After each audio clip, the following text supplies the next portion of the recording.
Nous parlons de CEP. Oui.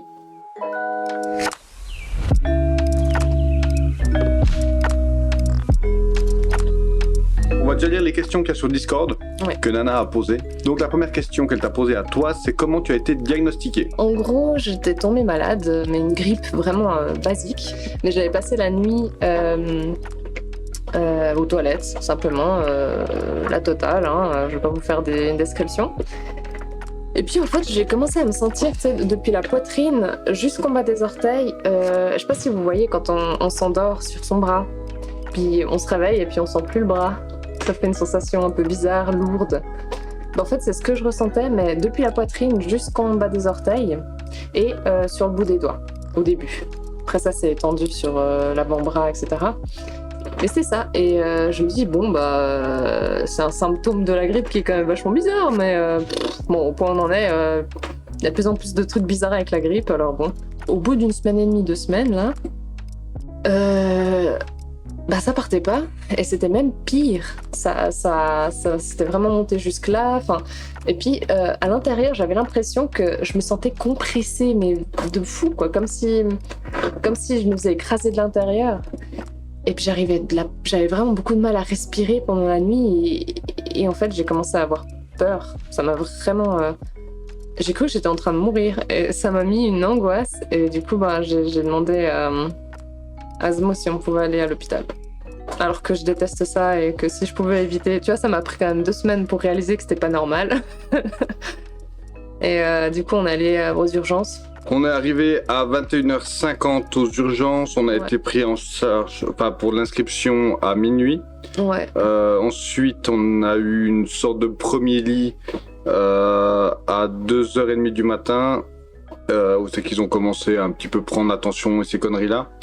Ouais. Et puis à 5h30 du matin, t'as eu une chambre aux urgences. Ouais, 5h30. Et puis après, t'as commencé avec scanner, et puis ensuite ponction lombaire. Ouais, autant dire qu'on n'a pas beaucoup dormi. Non, on est parti à 19h le lendemain. Ouais, donc ça va vraiment toute la journée avec tous les enchaînements d'examens, etc. Donc à l'IRM, ça a confirmé le premier diagnostic où ils ont trouvé en fait beaucoup de petites taches dans mon cerveau qui étaient en fait, c'est apparemment des taches qui datent de longtemps avant. En fait, ça fait longtemps que j'ai la CEP et que j'ai jamais remarqué parce que c'était peut-être juste des symptômes de fatigue ou des trucs où on n'a peut-être pas conscience de se dire surtout que j'ai de l'endométriose en plus, donc je me dis des fois c'est de l'endométriose, ouais ça me fatigue, j'ai de l'endométriose, et je mettais tout sur le dos sur l'endométriose ou juste la fatigue en fait, et il s'avère que j'ai eu des symptômes que maintenant je réalise que c'était potentiellement à cause de la sclérose, voilà.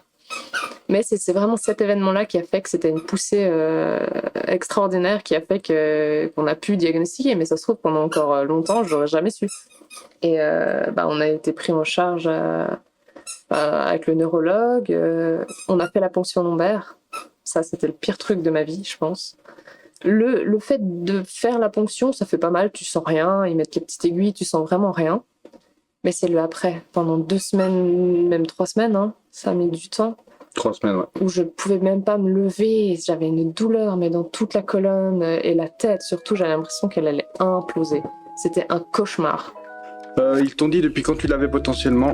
Alors non, ils lui ont pas dit. Ils ont rien dit. Je pense que ça va être difficile parce que les tâches, tu peux pas savoir de quand elles datent. Tu vois, typiquement, peut-être qu'elle a fait 5-6 poussées de suite, sans s'en rendre compte, en quelques mois. Dont celle la dernière, la dernière grosse, où elle a pu les avoir sur 5 ans. Ouais. On peut pas savoir, c'est vraiment, on sait qu'il y a eu des poussées de sclérose avant son diagnostic, mais on sait pas de quand ça date, c'est pas possible de savoir actuellement. Ouais. Mais on sait qu'il y en a eu avant, c'est déjà pas mal. Un peu des liens avec ce que j'ai eu auparavant. Nana a aussi posé la question, y a-t-il un dépistage par exemple? Mis à part l'IRM, pour commencer d'où, parce que faire une ponction, faut vraiment avoir... l'IRM, c'est prioritaire. Si tu as des tâches, à ce moment-là, ils font la ponction. Ils font pas la ponction comme ça à tout le monde. Tiens, on va faire une petite ponction juste pour vérifier. Parce que la ponction, c'est vraiment quelque chose de c'est très violent. C'est très lourd. C'est une petite aiguille, mais ça va te prendre, je sais pas si je peux décrire ça, c'est un petit peu sûr. sale. Bah non. Mais c'est vraiment une aiguille qui va dans ta colonne vertébrale et puis qui aspire ta... comment on appelle ça? Merci, voilà, c'est ça. Et du coup, ça me met, surtout pour les personnes un peu plus fluettes, et surtout que j'ai une tension qui est très basse de base, du coup, ça pompe un peu moins vite chez moi, ce qui est très bien, hein, c'est très positif d'avoir une tension basse. Mais pour le coup, ça met plus de temps à se recréer, en fait. Du coup, c'est pour ça que j'ai souffert pendant 2 semaines et demie. C'était vraiment un enfer. Je crois que j'ai rarement vu un tel enfer. Comment tu l'as vécu, l'annonce? C'était extrêmement hardcore, parce que ça fait peur. Parce qu'on n'a aucune idée on n'a aucune info, en fait, sur ce que c'est la sclérose. Et puis, on a toujours entendu sclérose en plaques. Ça fait peur, tu vois. C'est un mot qui est hyper violent, en fait. Ça a fait un choc. Heureusement, il y avait David qui était là, il y avait Zmo qui était là. Il y avait mes parents qui étaient arrivés un peu plus tard. Et du coup, j'étais pas toute seule face à l'annonce. Et les médecins, ils ont vraiment su me rassurer. Ils ont été top, hein, vraiment. Cet hôpital, il est super chouette. On a toujours tombé sur des super bons médecins. Et ils ont su me rassurer, me détendre. Il y a même une médecin qui, quand j'ai fait la ponction, elle m'a fait de l'hypnose pour que je me sente bien, pour que je me détende et tout. Et ça m'a fait, c'est ce qui m'a permis, en fait, vraiment, je pense, j'ai rien senti de la piqûre, j'ai rien senti du tout, en fait, de la ponction. Et elle était fantastique, quoi. Comment la CEP a-t-il changé le rapport à ton corps et à l'image qu'il te renvoie? Déjà, avec mon endométriose, comme je disais,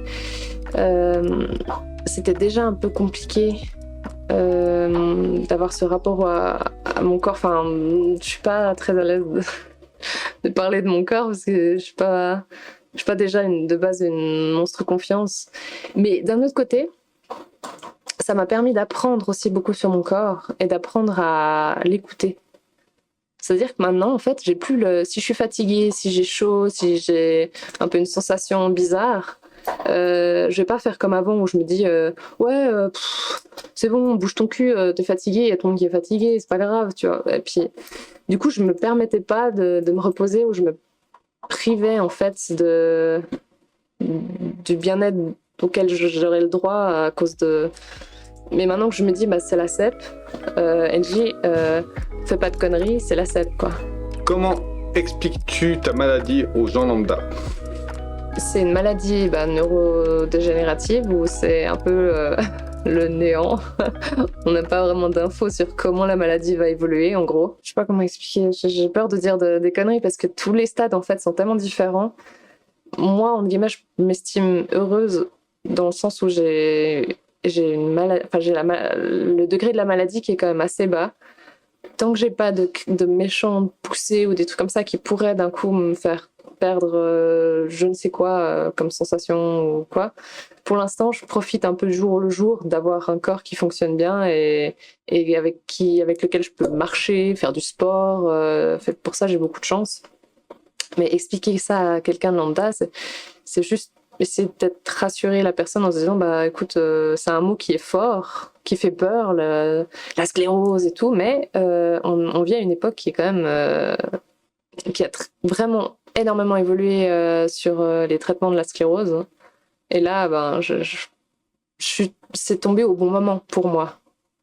Parce que grâce à mes traitements, je pense que ça évoluera vraiment très très lentement, voire presque pas. Maintenant, mettons, tu me rencontres pour la première fois et je te dis, tu m'expliques que tu as la sclérose et je te dis, mais c'est quoi la sclérose en plaques? C'est une maladie qui atteint le cerveau et qui provoque des problèmes neurologiques comme des fourmillements, des faiblesses musculaires, articulaires, des problèmes aussi oculaires. Voilà, en gros, c'est ça, mais le traitement permet justement d'éviter que ça dégénère. Comment tu envisages l'avenir avec la maladie question de Gagan? Je suis un peu de la partisane de je vis au jour le jour, tu vois. Quitte à me dire, maintenant, je profite à fond d'avoir un bon corps, d'être bien dans mon corps, et puis en fait, je t'avoue, l'avenir, ça me fait pas tant peur, parce que vu la technologie, à quelle vitesse elle évolue, si un jour je perds la motricité de mes 2 jambes, je sais que je serais hyper badass parce que je ressemblerais à un robot dans Cyberpunk avec des super jambes de ouf et tout. Enfin, dans le sens où je pense que les chaises roulantes vont évoluer. Enfin, d'ici là, je pense que ce sera peut-être dans 10, 15, 20, 30 ans, j'espère le plus tard possible, mais d'ici là, la technologie sera avancée et puis je pourrais vivre, je pense, presque quasiment normalement. Et en plus, je suis bien accompagnée, ou peut-être que ça ira très bien toute ma vie et que mon corps sera complètement adapté et qu'il n'y aura jamais de poussée. Question de Nana. Comment la CEP impacte ton quotidien ? Comment la CEP impacte mon quotidien ? Mon quotidien, il faut quand même que je garde la forme, c'est-à-dire qu'il faut que je fasse du sport, que je marche un maximum. Je suis pas quelqu'un de très sportif, du coup il faut que je me bouge un peu le fion.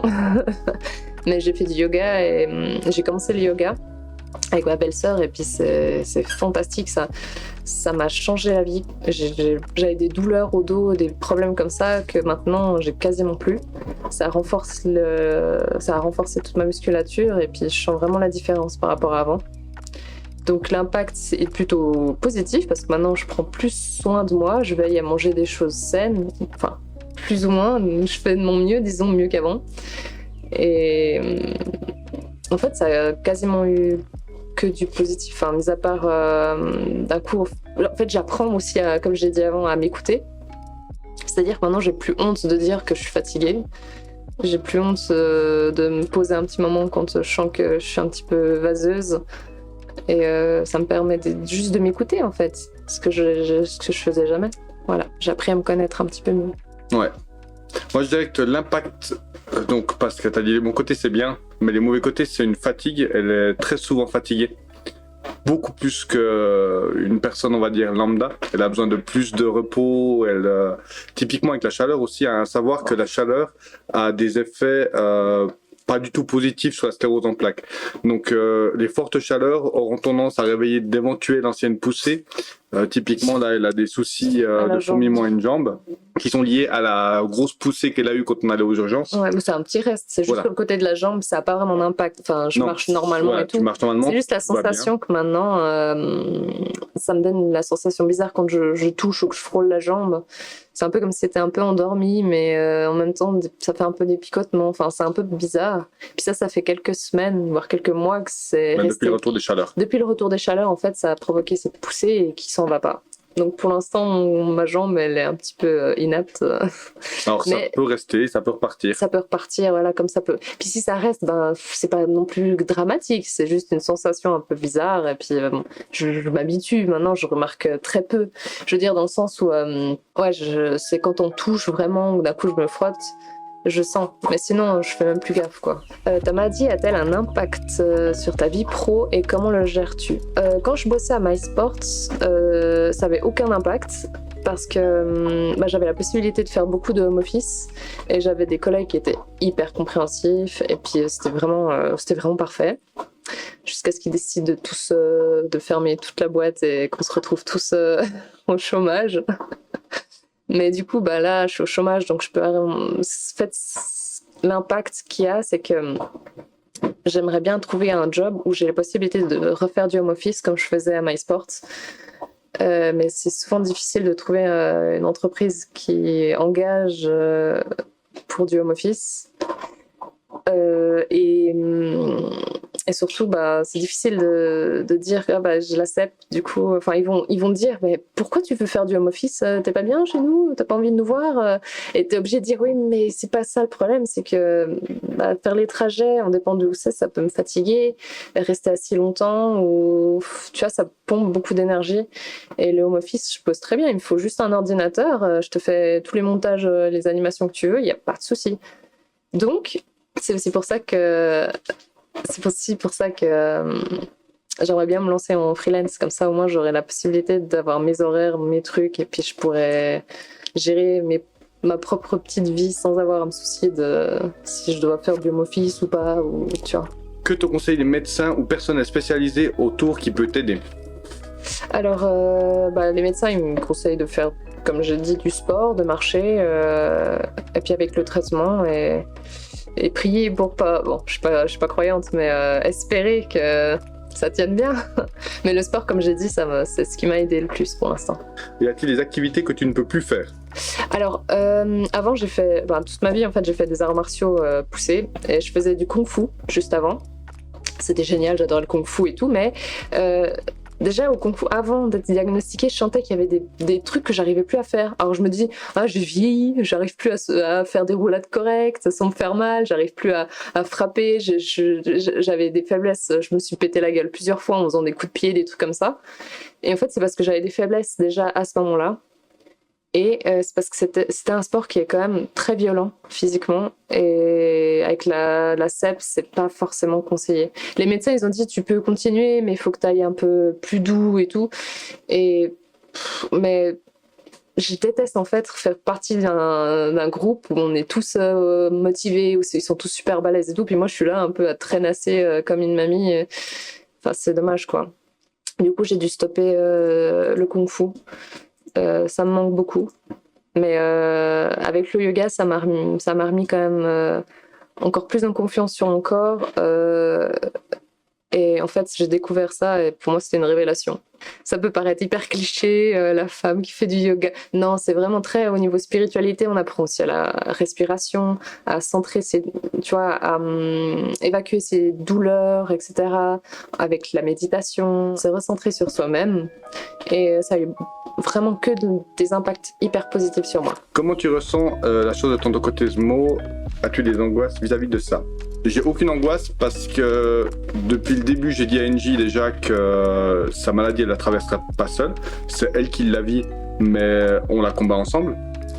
Même si c'est elle qui fait le plus gros du combat, évidemment. Moi, je ne suis qu'une canne, qu'une béquille. Aucune angoisse parce que de toute façon tout est prévu dans ma tête au cas où, même si elle doit finir en chaise roulante, il y a déjà tout qui est prêt pour adapter, pour vraiment, donc les pires scénarios sont tout préparés dans ma tête et donc tout peut venir, je suis prêt, donc aucune angoisse là-dessus. Alors quand on l'a annoncé, c'était quand même un peu une claque. T'as dû t'asseoir par terre. Je me suis un peu baissé, je me suis dit merde quoi. Parce qu'à savoir qu'il y a différents types de CEP. Alors, elle a le type le moins évolué pour le moment. Ça peut changer au cours de sa vie. Mais pour le moment, elle a le type le moins évolué et c'est tant mieux. Le type le plus évolué est assez rapidement fatal. Soyons clairs, disons les mots. Même encore à l'heure actuelle. Mais le type 1 et le type 2 sont compliqués, mais ça va. Mais quand on nous dit... Alors déjà, ils sont arrivés dans la chambre et ils ont dit, alors on a trouvé des taches au niveau de votre cerveau. Ça fait peur. Moi, j'ai pensé à cancer. Exactement. Oh putain. Moi, c'est directement parti en cancer dans ma tête aussi. Et puis après, ils ont dit, on soupçonne une sclérose en plaques. J'étais là. Ça fait un peu ça, mais quand même... Mais c'est quoi la sclérose? C'est un peu le truc... Moi, j'avais aucune idée de ce que c'était la sclérose en plaques. Moi, j'ai entendu sclérose en plaques, je me dis, je vais mourir. Je veux dire, c'est un truc grave, tu vois. Mais en fait, non, c'est très rare que les gens en meurent. Enfin, à l'époque, oui. À l'époque, oui. Mais à l'heure actuelle, non. Ça dépend sur le type, de nouveau. Oui, mais le type, les types quand même de l'époque où tu peux en mourir qui sont actuels, c'est surtout des personnes âgées qui sont déjà bien atteintes. Et puis surtout, avant, la maladie évoluait très vite parce qu'il n'y avait pas les traitements. Maintenant, les traitements actuels vont freiner l'évolution de la maladie, voire même les stopper. Alors, la maladie, elle reste là. Les symptômes, les éventuelles poussées précédentes avec la chaleur peuvent revenir, mais c'est fort possible que Angie nous fasse plus de poussées du tout de sa vie. Comme c'est possible qu'elle en fasse une par année, qu'elle en fasse une dans 5 ans, qu'elle en fasse une dans 10 ans. Il n'y a absolument aucun comment on appelle ça? Il n'y a aucune régularité en fait. Elle peut très bien ne plus en avoir, comme la prochaine peut très bien la condamner à finir en chaise roulante toute sa vie. Ou comme la prochaine peut simplement la rendre pas bien pendant quelques temps, et puis après tout repart. Même typiquement, elle pourrait très bien ne plus marcher pendant quelques jours à cause d'une poussée, mais après tout revient. Ça, c'est aussi des choses qui sont possibles. C'est vraiment une maladie qui est elle est connue, mais en même temps, elle est tellement large, et il y a tellement de symptômes différents, et de poussées différentes, qu'elle est méconnue. Est-ce que cette nouvelle a aussi soudé un peu plus votre couple? Alors de fou, parce que ça faisait que 3 mois. Ça faisait que 3 mois qu'on était ensemble quand on l'a su. Et je me suis dit, mais il va se barrer. Enfin, tu sais, c'est un peu le premier. Je suis désolée, hein, je te connaissais pas autant que je te connais maintenant. Oui. Et je me dis, mais un truc comme ça, c'est choquant. Enfin, je veux dire, il faut qu'il se barre maintenant. Enfin, limite, j'étais là, s'il part, mais je l'en voudrais jamais. Enfin, je comprendrais de fou qu'il s'en aille et qu'il fuit, tu vois. Bon, moi, je l'aurais jamais fait. Je serais, tu vois. Enfin, c'est ce qu'on dit, mais on sait jamais comment on réagit dans ce genre de situation. Et je t'en aurais jamais voulu si t'avais décidé de partir. Parce que c'est quand même quelque chose de lourd. C'est une info qui. Tu me dis, tu me connais pas trop. On n'avait pas trop. Tu vois, on se connaissait.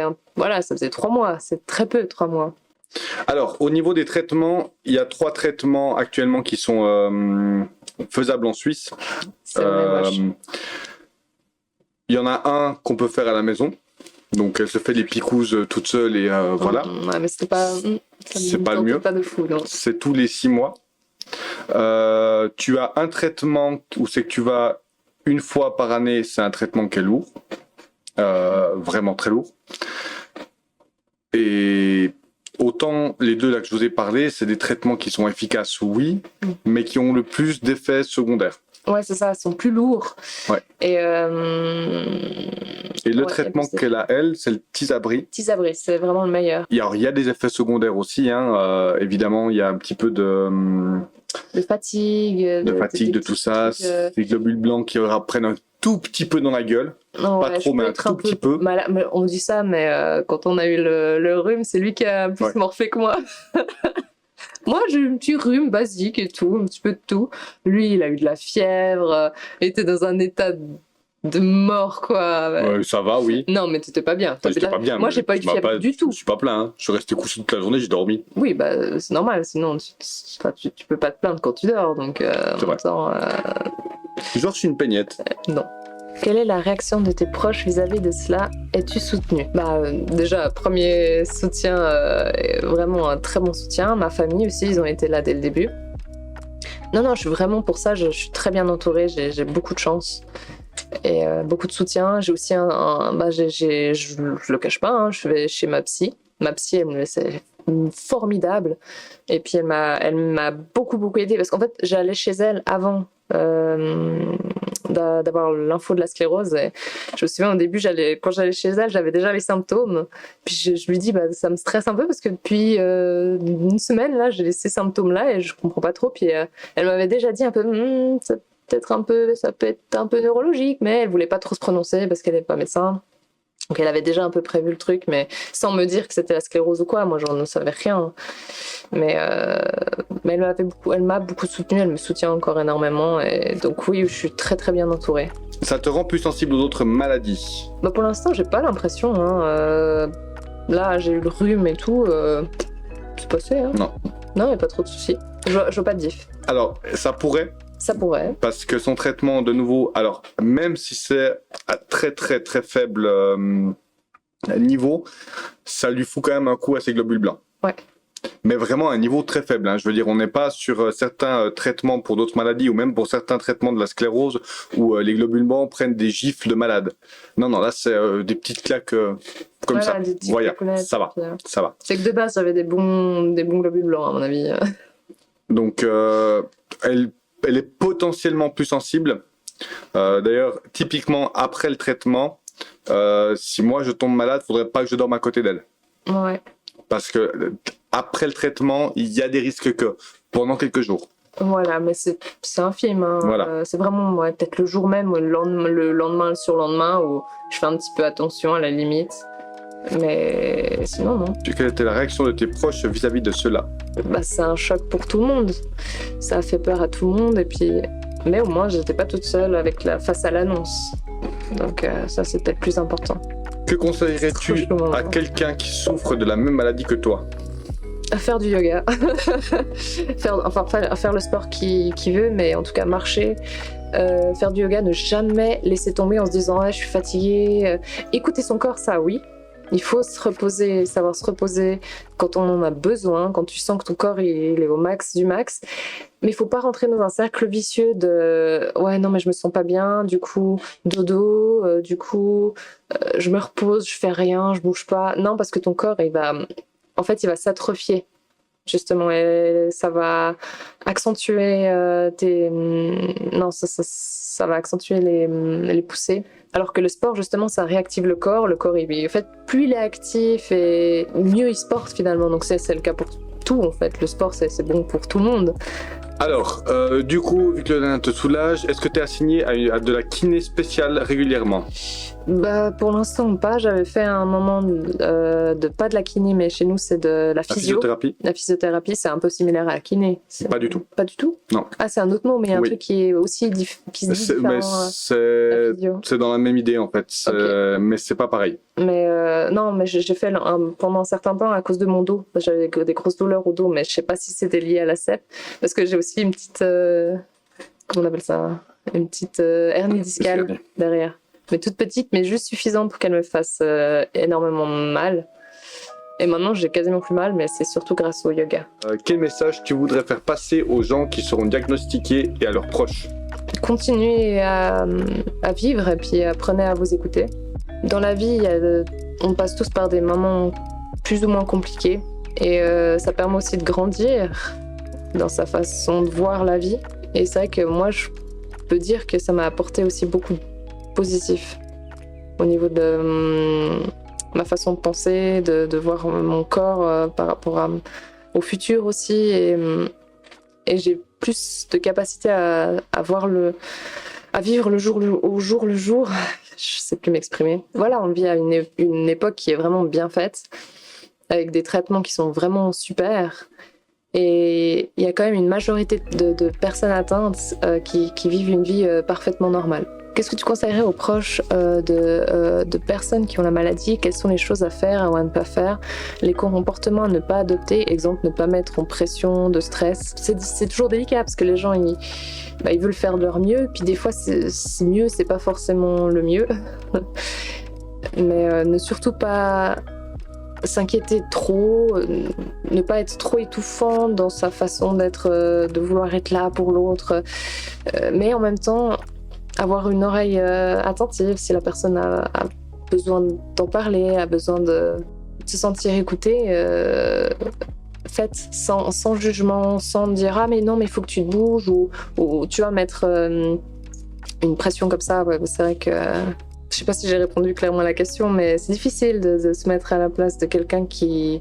Toi, tu pourrais peut-être répondre parce que c'est toi qui m'accompagne et c'est toi mon proche le plus proche ici qui vit avec moi au quotidien. Bah moi je te fous dans la cabane aux araignées quand t'es chiante et basta quoi. Voilà. Vous voyez ce que je dis tout Non alors après, bon en vrai moi la CEP c'est quelque chose, je connaissais le mot, je connaissais la sclérose de nom comme beaucoup d'entre nous, mais dès le moment où c'est que NJ a été diagnostiqué avec la sclérose en plaques, j'ai fait mes devoirs. Clairement, j'ai fait mes devoirs à fond. Et en effet, typiquement, la chaleur peut provoquer des poussées. Donc, typiquement, s'il fait trop chaud, qu'on a du monde, je vais dire à NJ, tu veux pas plutôt qu'on mange dedans? Alors, NJ est toujours à pas vouloir déranger les gens, donc ouais, mais peut-être qu'il veut manger. C'est pas grave, on mange dedans. Et je vais la pousser en fait à prendre soin d'elle à des moments où c'est qu'elle va pas forcément y penser. Même si elle pense beaucoup plus à elle qu'avant, hein. Et ça, je suis très fier d'elle. Vraiment, mais ça, elle c'est s'écoute aussi beaucoup plus. un problème. Hein. Oui. Un problème pour tous les gens qui sont atteints d'un handicap qui n'est pas forcément visible, sont les handicaps invisibles. Pour les gens qui ont peur de déranger, c'est un calvaire. Parce qu'on s'épuise en fait à ne pas vouloir déranger, à prendre sur nous-mêmes en fait. Moi, je suis à des stades où je préfère souffrir silencieusement, quitte à me dire bon, c'est pas grave, dans 1 heure je pourrais me coucher et je serai tranquille, plutôt que de penser au moment où de me dire ah bah là il faut que je m'assieds, mais j'ai peur d'embêter les gens, de demander une chaise ou des trucs comme ça. Enfin, c'est un calvaire parce que je déteste déranger les gens et j'ai l'impression que j'ai pas envie que les gens subissent ma maladie aussi. Ça, c'est un problème aussi. Et du coup, pour finir, oui, le stress peut déclencher des poussées. C'est des choses qui sont possibles. Donc, en effet, vu qu'Enji a tendance à penser aux autres avant elle, moi, je vais avoir tendance à foutre un pied au cul à Enji pour qu'elle s'assoie, à lancer Enji à l'intérieur pour qu'elle soit au frais. Et en fait, tout, même si elle s'écoute beaucoup plus qu'avant et que vraiment elle a fait beaucoup de progrès là-dessus. Et comme je dis, hein, je suis très fier d'elle. Il y a encore une marge de progression assez ouf. Hein. Ouais. Et du coup, je comble cette marge de progression. Mais dans le sens, oui, grâce à lui, entre guillemets, je m'écoute plus. Enfin, je me permets de m'écouter, ce qui m'oblige. Et je me sens moins coupable de faire les choses quand il est là et qu'il me dit que c'est mieux de le faire. Parce qu'il a plus de charisme que moi. Et du coup, il y a personne qui ose juger ou dire quoi que ce soit quand il est là. Et ça me rassure. Voilà. Sinon, moi, je pète des gueules. Je suis un ouf, moi. Non.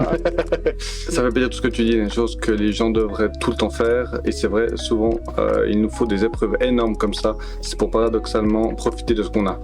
Oui, ouais. C'est vrai. Mais après, c'est beau ce qu'elle dit. Ce qui serait encore plus beau, c'est qu'elle le mette tout le temps en pratique. Mais ça, on y travaille. Et franchement... C'est comme toute ta vie, t'es un petit peu genre... Comment tu vis d'avoir un handicap invisible, mais bien réel et impactant selon les moments? Comment tu gères les gens bêtes et méchants? Pour l'instant, j'ai pas trop à les gérer parce que je suis même pas allée demander une carte handicap ou quoi que ce soit. Donc, si je vais faire les courses, je prends sur moi. Si je vais quelque part et qu'il n'y a pas de place de parc ou qu'elles sont super éloignées, je prends sur moi. Et je pense que j'aurais jamais le courage d'aller me faire la carte handicap. Ça, c'est un truc, ça me bloque. Pourtant, j'y aurais le droit. Mais même quand je vais chez mon conseiller, je me suis inscrite à l'AI, c'est l'assurance invalidité, mais je me sens pas légitime du tout d'y être. Et ça m'a, grâce à eux, ils m'ont apporté beaucoup. J'ai pu faire des cours, ils m'ont payé des cours pour avancer dans mon travail, pour m'aider à trouver du boulot et des trucs comme ça. C'est un peu comme des conseillers ORP à ce stade. C'est presque plus ça qu'ils ont fait plutôt que de m'aider physiquement. Qu'est-ce que ça te fait de parler de ta maladie? Ça me fait bizarre. Puis surtout que j'ai pas le charisme ni la force émotionnelle et mentale de faire face aux gens cons. C'est-à-dire que si, par exemple, d'un coup, je me parque à une place de parc et puis que je sors de ma voiture et quelqu'un vient me dire « Ouais, faut piquer la place des handicapés et tout », je pense que je vais pleurer, je vais monter dans ma voiture et je vais repartir me parquer dans une place de parc super loin pour pas déranger, et parce que je sais que je réagirais très mal et que je saurais pas quoi dire et que j'aurais toujours... Voilà, ce sera... Donc je préfère ne pas avoir et prendre sur moi. Ça, c'est un truc, c'est chiant, quoi. Comment tu te sens aujourd'hui, physiquement et moralement? Ça va bien. Ça va bien grâce au yoga, encore une fois. J'arrête pas de dire, je parlais du yoga, mais grâce à ça, je me sens bien physiquement. Moralement aussi, parce que je suis bien entourée. Et puis, ma psy, elle m'aide beaucoup. J'ai des hauts et des bas, ça c'est sûr. J'ai eu quelques bas encore à cause de la chaleur, à cause de la fatigue. Ça a fait aussi un peu... on travaille beaucoup, ça fait travailler le crâne, dans le sens où des fois j'ai un peu des crises existentielles. Ça, je pense que c'est tout le monde. T'as pas besoin d'avoir une CEP pour avoir des crises existentielles, mais ça va, quoi. Considères-tu que tu peux être heureux même en ayant la sclérose? Bien sûr, ah oui, bien sûr. La vie, elle s'arrête pas, donc il faut continuer à vivre, il faut continuer à profiter. Avoir des passions, il y a tellement de choses. La vie, elle se limite pas au côté physique. Où on apprend aussi à se conforter sur les petites choses de la vie, les petites choses agréables, les petites choses qui te font plaisir, qui te rendent heureux, tu vois. L'autre jour, on regardait, c'était hier, on regardait la télé, la série. Et puis d'un coup, il y avait un petit oiseau. Il faisait pipou, pipou, quoi. C'est le petit oiseau, le fameux petit oiseau qu'il y a dans les campagnes. Et c'est un son, en fait, de petit oiseau qui m'apaise et qui me rappelle beaucoup mon enfance. Et du coup, on a mis sur pause la série pour que j'entende le petit oiseau, parce que ça me rend heureuse. Voilà, c'est débile, mais ce genre de petites choses, c'est important. Je trouve que c'est hyper important de se concentrer sur ce qu'il y a autour de toi. Tu t'ouvres en fait à ce qui t'entoure et puis tu découvres des choses beaucoup trop cool en fait. Voilà, les petits insectes, les petites choses. Bon, je m'éparpille un petit peu parce que moi, il y a un rien me rend heureuse, tu vois. Donc ça, c'est cool. Mais ça a pas forcément de rapport avec si je suis un petit peu hypersensible, alors la moindre petite chose, ça me rend heureuse, voilà. Tu ne devrais pas te sentir illégitime à parler de ta maladie. Tu ne devrais pas non plus te sentir nul de profiter de choses comme la carte handicap qui permet de faciliter ta vie. Non, mais vous avez parfaitement raison. C'est juste, c'est dans ma tête. C'est juste que je suis un mais ça viendra. peut-être. Mais tu vois, pour l'instant, je vais bien, je peux très bien marcher. D'ailleurs, vu qu'on nous dit, on nous pousse à marcher, alors si j'ai une place de parc un peu plus loin, bah c'est pas grave, je vais marcher puis je profite de pouvoir marcher. Donc justement, tant que j'ai encore la chance de pouvoir me déplacer sans trop de problèmes, bah je profite. Est-ce qu'il y a des jours où tu n'y penses pas et tu vis juste une vie normale? Oui, bien sûr, plein, quasiment, enfin très régulièrement quoi. C'est juste d'un coup, je sens que je me sens pas bien ou quoi, je me dis oh je suis fatiguée, puis je fais ah mais ouais c'est vrai, j'ai la sèpe, donc c'est normal, c'est pas grave. Mais en soi, bah oui, je vis comme je dis, je vis parfaitement normalement pour l'instant, et puis on s'adapte. Connais-tu d'autres personnes qui ont la sclérose et en parles-tu avec? Pour l'instant, dans mon entourage, non, personne, mais je connais beaucoup de gens qui connaissent des gens qui ont la sclérose. Donc il y a beaucoup de monde qui en sont atteints. C'est un peu grâce à ça que ça évolue aussi plus vite, je pense, parce que les maladies un peu plus rares, c'est plus difficile, quoi. Par exemple, l'endométriose, c'est pas un exemple, parce qu'on est une femme sur deux quasiment à être atteinte, et il y a toujours rien. Mais tu vois, c'est une maladie qui touche que les femmes, donc les gens s'en foutent. Voilà, j'ai mon petit coup de gueule féministe de la journée. Mais avouez que c'est un peu ça, quoi. Si c'était une maladie qui touchait la partie basse des hommes, je pense qu'en 2 semaines, ce serait réglé, quoi. Clairement.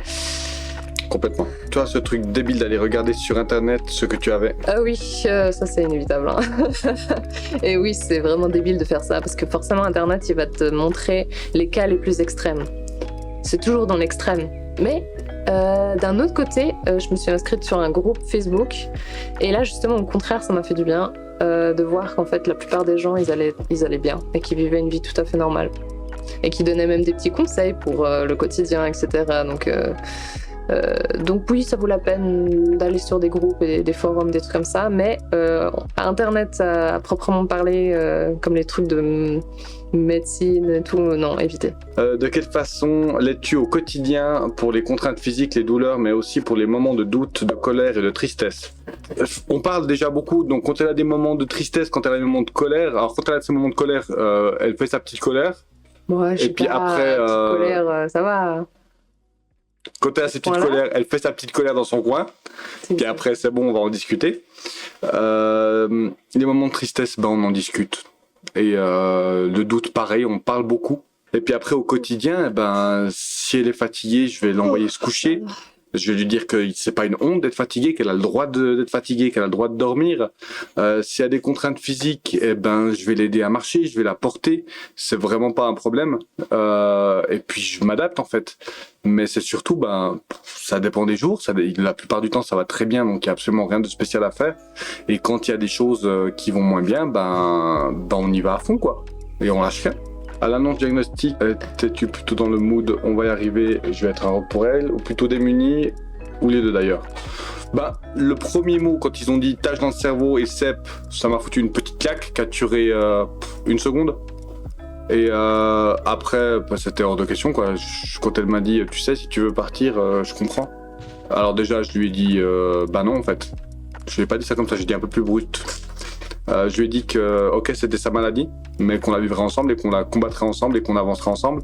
Et c'est clairement pas, comme j'ai dit avant, c'est clairement pas la maladie qui va dicter notre vie. Ça c'est hors de question. Elle va garder son indépendance, même si un jour elle doit finir en roulette, elle gardera son indépendance. Si elle doit finir avec un déambulateur comme les petits vieux, elle gardera son indépendance quand même. Et on fera tout pour qu'elle reste autonome à fond quoi. Et c'est certainement pas cette maladie qui va nous empêcher de vivre et qui va nous stopper dans quoi que ce soit.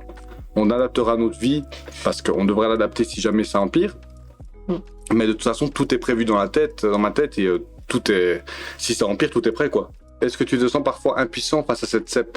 Non, je me sens pas impuissant face à la CEP parce que, de nouveau, j'ai tout prévu. J'ai lu énormément. Alors clairement, j'ai pas le niveau d'un neurologue par rapport à ça. Je ne vis pas moi personnellement avec cette maladie, mais je me sens pas du tout impuissant. Dans les moments un peu down de NJ, au contraire, je vais faire en sorte de me montrer 3 fois plus fort pour la relever. Mais à aucun moment, en fait, je me sens impuissant face à sa maladie parce que tout est prêt. La CEP en emmerde.